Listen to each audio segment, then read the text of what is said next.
Hello. Hello, Angel. This is Benedict. Hi. Hi, this is Merlin. Oh, hello. Is it okay for you? Sorry, say that again. How are you? I'm fine, yeah, how are you? Fine, thank you. Thank you Good. very much for the time you're taking to answer to our questions. That's okay. We are going to start the interview with some Merlin's question. Okay. What's in store for Gwen this season? We haven't seen much of her so far. Will she get storylines not directly involving Arthur or Lancelot? I think, yeah, the good thing for me this year is that I do, Gwen does get some other storylines which relate to Morgana. So I was really pleased when I saw the scripts that involve the sort of more Gwen and Morgana storylines, which haven't really been explored before, I don't think. So yeah, Gwen will definitely get some. You'll see that relationship change, and also you get to meet a member of Gwen's family appears out of the blue, and so you get to explore. I get to explore that relationship, and you kind of get a bit more of a sense of her past from that. Okay. Speaking of Morgana, if Gwen knew, do you think that if Gwen knew about Morgana's powers, she could be a good influence to her and try to pull her out of the dark place she's gone to? I think that would be a very Gwen thing to do. I think she would. They've obviously always been very loyal friends, and if she kind of knew about Morgana, I think she probably would try and be a good influence on her, and would try and sort of encourage her to perhaps use her powers for good, or that perhaps she shouldn't be using her powers. I suppose it's that sort of side of the story, the magic side of the story, hasn't really been fully explored from Gwen's point of view, but I guess because her father was executed, sort of wrongly executed, she believes for using sorcery. She's very aware of how serious using magic is in Camelot, and she probably hasn't had the opportunity yet to sort of make up her own mind about whether magic can be a good thing as well as a bad thing. And what do you think? How do you think Gwen react to the how Morgana's reaction since she's back on Camelot is very coldly to Gwen and Arthur and everybody. How do you think Gwen will react to this to this behavior? Sorry, I didn't quite understand. Oh, sorry. No, it's okay. How would Gwen react to what Morgana's? Morgana is acting quite coldly to Gwen. Yeah, coldly. Oh, right. I think she will be a little bit suspicious, perhaps, or a little bit concerned. Obviously, that it's been a year since they've kind of seen each other, and they have been very good friends.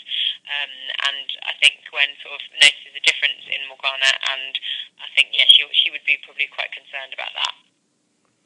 Okay. Now we are going to Gwen's love story. What are Gwen's true feelings about Arthur and Lancelot? Well, I think she cares very deeply about both of them. I think she wouldn't want to hurt either of them, and I think it's kind of the first time she's ever kind of been able to appreciate that men would be interested in her. I think she's always been sort of quite shy and sort of humble about that, and I think she still is humble. But I think she cares about Arthur. She's kind of, she's grown up around him.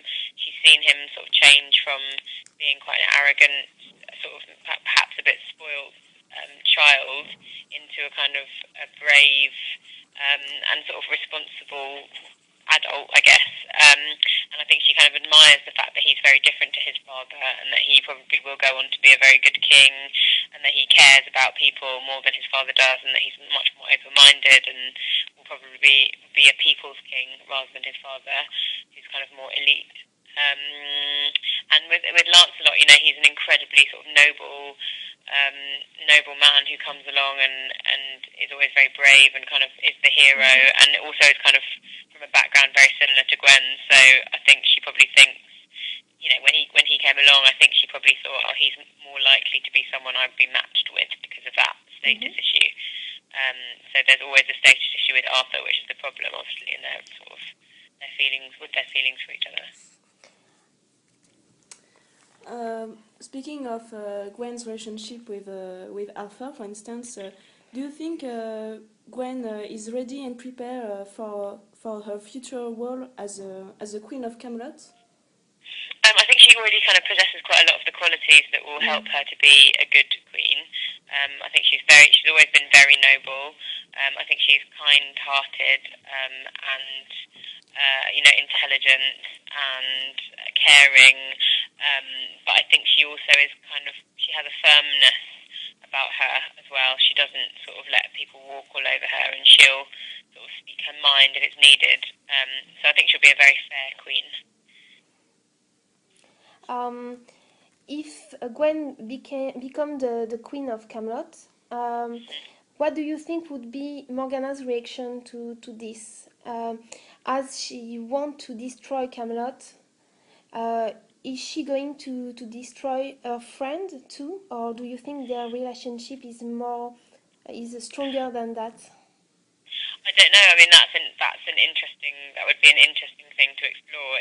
It would be more interesting perhaps if Morgana somehow was sort of grappling with her own emotions, her own sort of care, her own feelings, towards Gwen and the loyal friend that Gwen's always been to her, and her kind of her evil streak and her intention to sort of take over Camelot, and perhaps maybe she might try and get Gwen on side. I don't know. It'd be an interesting thing to look at in the future, maybe. Okay. For now, a more general question. Is there a character you wish Gwen would interact more with? I suppose, as I've said, I think the storyline with Morgana would be an interesting one to examine a bit more closely. But I suppose I don't really get to have much to do with Tony. So maybe a bit more with Uther, or that might be interesting. All of them, I don't know, everyone. More of everyone. What was your favorite scene to shoot, and what was your favorite scene to watch on TV? Do you mean of Merlin? Yeah, on Merlin. I think probably my favourite from last season was Lancelot and Guinevere episode. That was probably my favourite thing to shoot and my favourite thing to watch. Okay, thank you. Is it hard to work with CGI? It can be a little bit tricky, sort of technically, but now we know we've got a very good CGI team who are create these amazing creatures and make them look so real, and you kind of get the hang of it after a few goes. It's all about having a vivid imagination, basically, and getting the information you need about how big the creature is that you're kind of acting against, or and where exactly it is and how it moves and all that kind of stuff. And quite often, they'll show you a picture of the creature because obviously it won't have been created when you're filming. Apart from things like the dragon, obviously, which have already we already know what the dragon looks like, etc., and how he talks and stuff. But I mean, it's just about having an imagination and sort of just really going for it, I guess. And Merlin is shooting in Pierrefonds in France, and the conditions are very different than in England because the fans can be on set. Yeah, true. Is it hard to shoot in that conditions, or is it? Do you like it? I suppose it's kind of unusual. It's something I'm not used to. Usually, when you're shooting, you just kind of get on set and it's just you and the crew, and maybe every now and then someone will walk past and sort of wonder what you're doing and ask questions. But having loads of fans there, I don't know. It's kind of strange.